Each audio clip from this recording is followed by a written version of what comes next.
안녕하세요, 선생님. 지금부터 2023년 온라인 융합과학 토론 UI 챌린지 1단계 과제를 안내하겠습니다. 먼저 1단계 과제 내용을 보도록 하겠습니다. 지금 보시는 화면에서 파란색 글씨는 조건을 뜻하고 빨간색 글씨는 선생님들께서 학생들과 함께 하셔야 하는 과제입니다. 우선 제시된 KSDG의 17개 목표 중 지속 가능 발전에 적합하다고 생각하는 한 가지를 선택합니다. 그리고 그 목표를 달성하기 위해 실험 또는 실천을 수행합니다. 그 다음으로 결과를 과학적으로 분석합니다. 과학적 분석의 방법을 어떻게 할 것인가에 대해서도 깊은 논의가 필요한 이유입니다. 다음으로 실험 또는 실천을 수행한 결과를 바탕으로 이것을 현실화할 수 있는 정책을 제안하는 것입니다. 다만 사회, 경제, 환경적 측면이라는 조건을 고려해야 합니다. 이 모든 과정을 사진, 영상, 관찰, 실험 결과 등을 상세히 기록하여 영상으로 편집합니다. 영상 길이는 3분에서 3분 30초 이내이며 편집 효과보다는 내용을 중심으로 제작해야 합니다. 또한 영상 설명서도 이 모든 것이 담겨야 합니다. 설명서의 결과만 작성하는 것이 아니라 왜 이 목표를 선정하였는지, 그 목표를 선정하는 것이 지속가능 발전을 달성하는 것과 어떤 연관이 있는지, 이를 입증하기 위해 어떤 실험이나 실천을 수행하였는지 등등의 내용으로 작성합니다. 조건이 많아 보이지만 한 가지씩 단계를 밟아 수행해 보면 학생들의 성장과 발전이 잘 이루어질 것입니다. 이제 하나씩 조건을 따져 상세한 설명을 하도록 하겠습니다. 먼저 지속가능 발전을 위한 KSDG 17개 목표는 2015년 9월 유엔 총회에서 2030 지속가능 발전 의제를 채택하면서 17개의 목표로 구성된 지속가능 발전 목표를 수립하였는데요. 우리나라에서도 이를 자국화하여 한국형 국가 지속가능 발전 목표를 17개로 수립하였습니다. 그 내용은 다음과 같고요. 이 내용의 상세 목표가 궁금하신 분들은 운영계획서 20페이지에서 22페이지를 참고하시거나 지속가능 발전 포털 사이트에 들어가서 검색을 해보시면 됩니다. 먼저 선생님들께서 인터넷에 KSDG를 검색해 보시면 관련된 동영상들이 많이 나와 있습니다. 그래서 이 내용을 학생들과 함께 학습하시면서 우리나라에 맞게끔 수립되어 있는 한국형 국가 지속 가능 발전 목표 17개가 어떤 특징들을 가지고 있는지 살펴보시고 그중에 한 가지를 정하시면 됩니다.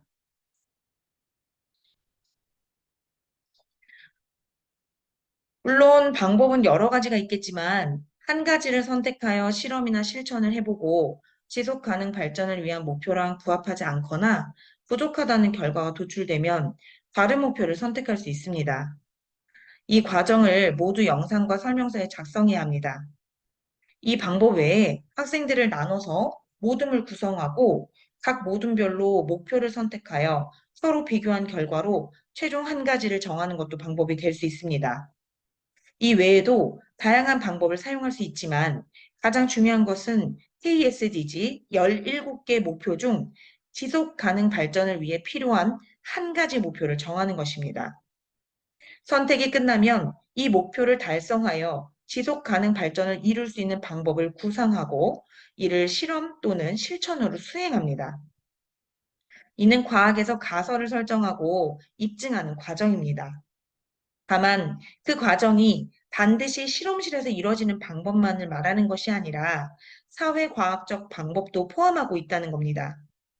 해서 학생들이 선택한 지속 가능 발전한 목표가 실현될 수 있는 방법에 대해 가설을 세우고 이것이 어떻게 왜 가능한지를 보여주는 실험 또는 실천 과정과 결과가 드러나야 합니다. 그러므로 여기에 대한 심사 기준은 실험 또는 실천의 방법과 과정, 결과가 타당한지, 창의적인지, 구체적인지를 살펴볼 계획입니다. 상세 내용은 다음과 같습니다. 실험 또는 실천 과정을 모두 요약하여 영상에 담아내고 설명서에 작성합니다. 이때 결과에 대한 분석은 과학적으로 작성해야 하는데요. 과학적 분석이라 함은 데이터 수집을 기반으로 하여 논리적이고 객관적으로 본인들이 주장하는 지속 가능 발전한 목표를 왜 선정해야 하는지 입증하라는 것입니다. 따라서 분석하는 대상, 그리고 분석하는 방법의 연관성이 긴밀해야 하고 접근 방법이 객관적이어야 합니다. 이 부분에서 실험 또는 실천의 타당성, 창의성, 구체성을 심사합니다. 가령 특정 A 집단의 학생들이 다른 B 집단보다 성적이 좋다는 것을 분석하기 위해서 안경을 쓴 학생들의 비율을 조사하는 것은 과학적 분석이라 할 수 없습니다. 안경을 쓰는 것과 성적이 좋은 것 사이의 연관성이 떨어질 뿐만 아니라 안경을 쓴 학생들의 비율을 조사하는 방법이 성적이 좋은 집단을 구별하는 기준이 될 수 없기 때문입니다. 다음으로는 실험 또는 실천 결과를 바탕으로 지속 가능한 목표 달성을 위한 정책을 사회, 경제, 환경적 측면에서 제안하는 단계입니다. 이 과정이 융합과학의 핵심입니다. 과연 우리가 과학적으로 사고하고 실험 혹은 실천하는 것들이 왜 필요한지를 보여주는 단계이기 때문입니다. 실험이나 실천에서 끝나는 것이 아니라 이것을 우리 사회에 어떻게 적용할 것이며 그 적용의 과정과 결과가 우리 사회에 어떤 영향을 미치고 더 나은 사회를 만들 수 있는지를 논할 수 있습니다. 그에 따라 정책의 특징과 정책이 갖춰야 할 조건을 알아야 합니다. 그렇다면 정책이란 어떤 걸 말하는 걸까요? 정책이란 해결이 필요한 문제에 대해 정부가 결정한 행동 방침을 말합니다. 그에 따라 법률, 정책, 사업, 사업계획, 정부 방침, 정책 지침 등 이런 것과 같이 다양한 형태로 나타날 수 있습니다. 그러므로 학생들이 지속 가능한 목표를 선택하고 이것을 가능하게 하는 방법에 대해 실험 또는 실천한 것의 결과를 바탕으로 우리 사회가 더 나은 사회가 될 수 있도록 법률, 국가사업, 결의사항 등으로 다양하게 제안할 수 있는 것입니다. 이때 중요한 것은 정책이 합법적 강제력을 수반하는 권위가 부여되기 때문에 따르지 않을 경우 강제적으로 벌금, 제재, 감금, 규제, 제한 등의 조치를 받을 수 있다는 건데요. 우리가 제안하는 정책이 과연 강력한 강제성을 가지고 시행해도 되는 정책인지 고민이 꼭 필요한 부분입니다. 조금 더 정책의 상세한 요건들을 살펴보자면 다음과 같습니다. 당위성, 정치성, 미래지향성, 행동지향성, 양면성이 그것인데요. 가장 먼저 고려해야 할 것은 제안하는 정책이 과연 우리 사회에 꼭 필요한 것인지, 마땅히 그래야 하는 것인지에 대해 따져보아야 합니다. 또한 정책은 정부의 지침이기 때문에 정치성이 도드라집니다. 앞서 말한 것과 같이 강제적으로 시행하여 해결해야 할 만한 문제인지, 강제적으로 시행하면 해결이 될 것인지, 이런 것들에 대해서 고민해야 합니다. 다음으로 미래지향성인데요. 하나의 정책을 준비하고 시행하는 과정에 들어가는 투자를 생각해 볼 때, 당장의 효력만 기대할 수 있는지, 장기간의 미래에도 효과를 기대할 수 있는지 비교하는 것입니다. 막대한 투자를 했음에도 불구하고 당장의 해결에서 끝나거나 미래에 적용할 수 없는 생명력이 짧은 정책이라면 다른 해결 방법이 없는지 찾아야 합니다. 그리고 정책은 구체적이어야 합니다. 당장의 행동 변화를 통해 정책의 투입 전과 후에 무엇이 변화하여 더 나은 사회가 될 수 있는지를 이끌어가는 것이 정책인데 추상적이거나 관념적이라면 정책의 실효성을 기대하기 어렵기 때문입니다. 마지막으로 양면성입니다. 아무리 정교하고 구체적이며 좋은 정책이라고 해도 모든 국민을 만족시킬 수 있는 정책은 불가능합니다. 정책의 시행으로 인해 이익을 보는 사람들과 반대로 손해를 보는 사람들은 발생할 수밖에 없습니다. 다만 좋은 정책은 이익과 피해를 보는 양극단의 간격을 최대한 좁히는 정책입니다. 따라서 우리는 정책을 제안할 때 이 정책으로 인해 누가 이익을 보고 누가 손해를 보는지 따져보아 그 간격을 좁힐 방법을 구안하거나 간격을 좁힐 수 없을 때는 다른 정책을 제안해야 합니다. 정책이란 논리적이며 현실적으로 문제를 해결하는 구체적인 방안입니다.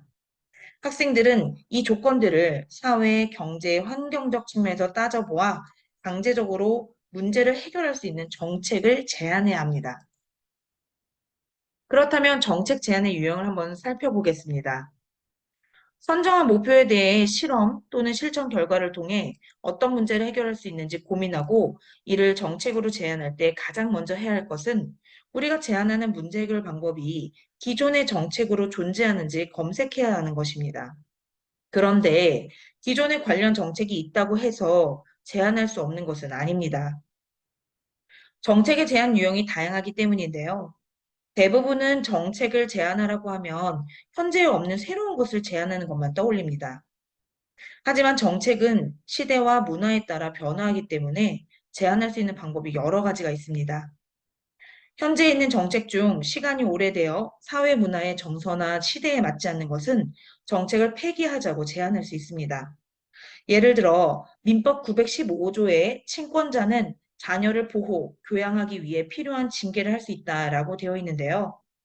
아동학대 사건들이 불거지면서 2021년에 해당 조항이 삭제되었고 자녀에 대한 체벌이 원칙적으로 금지되었습니다. 이처럼 기존의 정책을 없애자고 제안하는 것도 정책 제안입니다. 또한 현재 있는 정책이 사회의 문화 정서나 시대에 비해 조금 뒤처진 경우 이를 발전시키는 방법에 대해 제안할 수도 있습니다.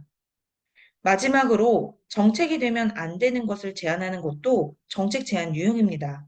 결과의 효율이나 기대 효과가 크다는 이유만으로 차별을 조장하거나 당연시하는 정책은 있어서는 안 될 정책입니다.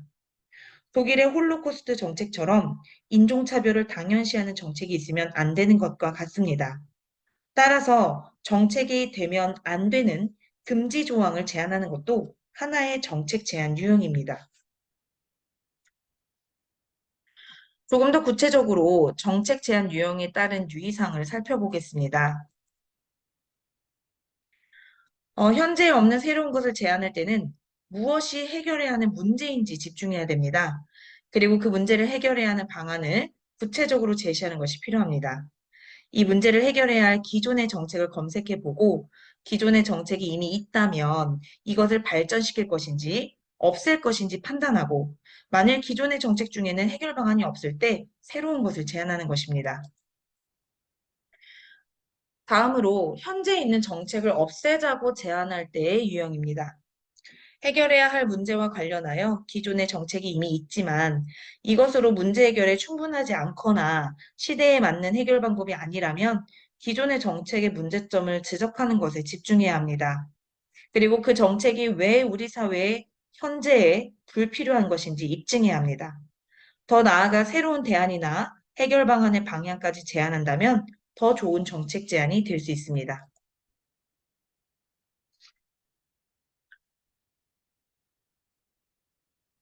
한편, 현재 있는 정책을 조사한 결과 정책을 없앨 필요는 없지만 계속 변화하는 사회에 발맞추기 위해 보완이 필요한 경우가 있습니다. 이때는 왜 기존의 정책에 보완이 필요한지 그 근거를 충분하게 제시해야 합니다.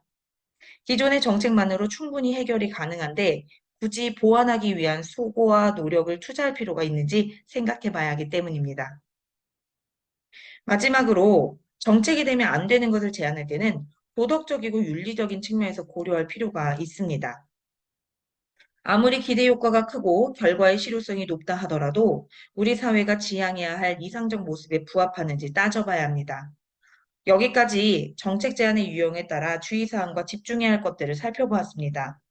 이제 다시 정책 제안 단계의 문제로 돌아가서 주어진 조건, 사회, 경제, 환경적 측면에서의 정책 제안 조건을 안내하겠습니다.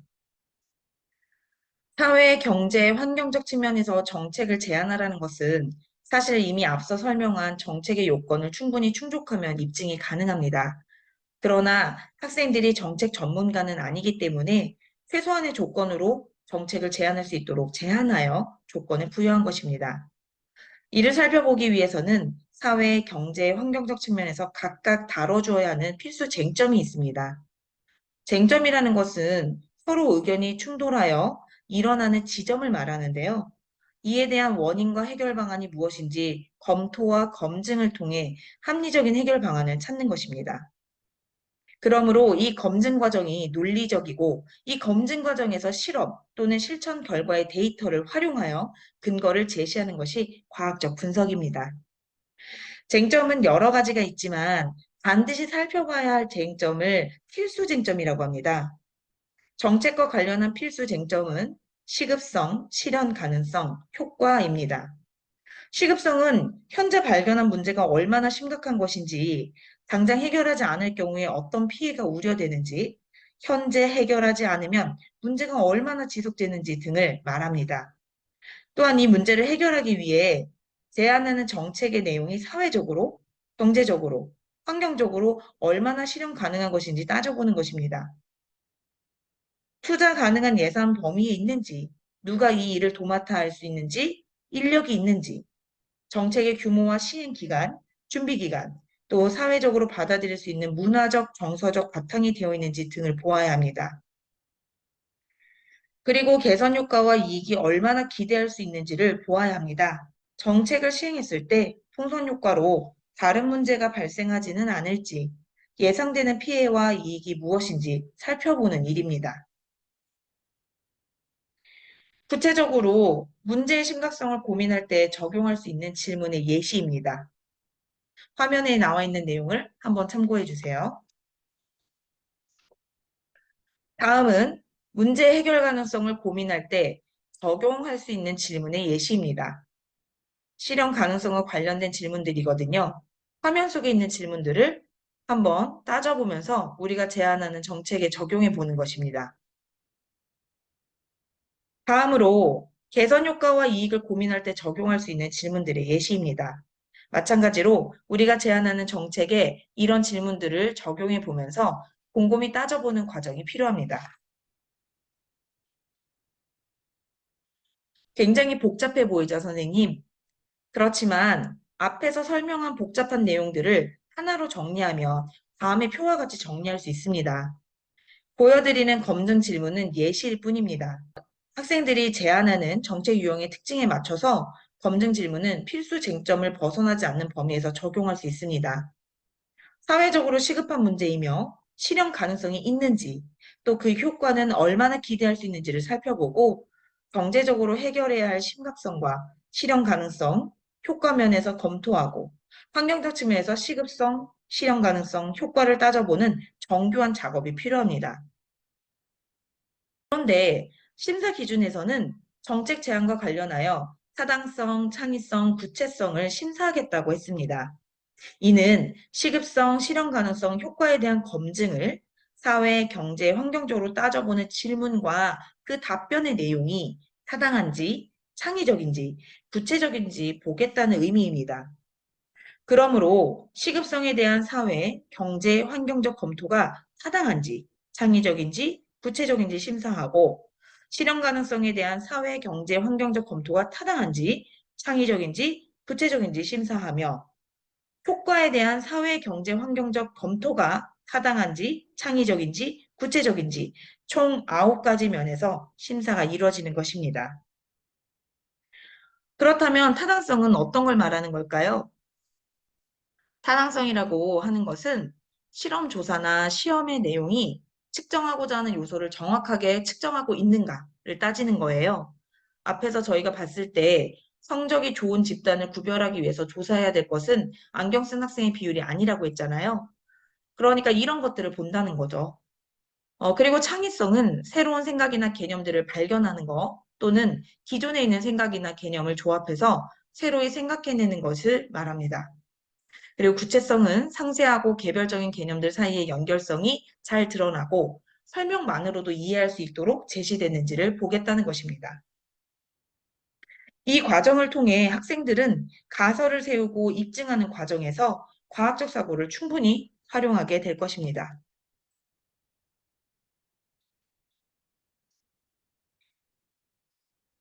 마지막으로 설명서 작성에 대해 안내해 드리겠습니다. 설명서 작성은 정책 제안서에 제목, 제출 대상, 내용을 기재하라고 되어 있고 구체적인 양식은 주어지지 않았습니다. 그러나 사회, 경제, 환경적 측면에서 정책을 제안한다면 다음과 같은 항목에 대한 기술이 필요합니다. 정책 제안 유형에 따라 더 필요한 내용을 기술할 수도 있습니다. 다음의 항목은 필수 항목은 아니지만 정책의 요건, 수행 과제의 조건 등을 고려한다면 최대한 다음의 항목을 반영하여 설명서를 작성하는 것이 하나의 기준이 될 수 있습니다. 정책 제안을 거창하게 생각하기보다는 정부의 지침으로 삼을 만큼 시급하게 해결해야 하는 문제를 찾고 이를 지속 가능 발전의 목표를 달성할 수 있는 방향성에서 어떻게 문제를 해결할 것인지 정책으로 제안하는 것입니다. 또한 학생들의 실험이나 실천의 결과가 이 정책 제안의 근거로 어떻게 활용할 수 있는지 보여주어야 합니다. 이 과정이 융합과학토론 UI 챌린지 활동의 목표입니다. 그래서 심사 기준은 1단계 심사 기준 전체를 통틀어 말하는 건데요. 이것은 영상과 설명서에 대한 심사 기준입니다. 지금 화면에 보시는 이 배점 기준을 보시면 아시겠지만 분량 외에는 편집이나 영상 효과에 대한 배점이 아예 없습니다. 그렇기 때문에 지금까지 설명했던 내용들을 중심으로 해서 이 모든 과정을 3분에서 3분 30초 이내 영상으로 제작하고 이를 설명하는 설명서 A4 2페이지 이내로 작성하면 됩니다. 지금까지 설명한 내용을 고려하셔서 선생님들께서는 학생 지도에 참고하시면 되겠습니다. 여기까지 융합과학 토론 UI 챌린지 1단계 설명이었습니다. 끝까지 들어주셔서 감사합니다.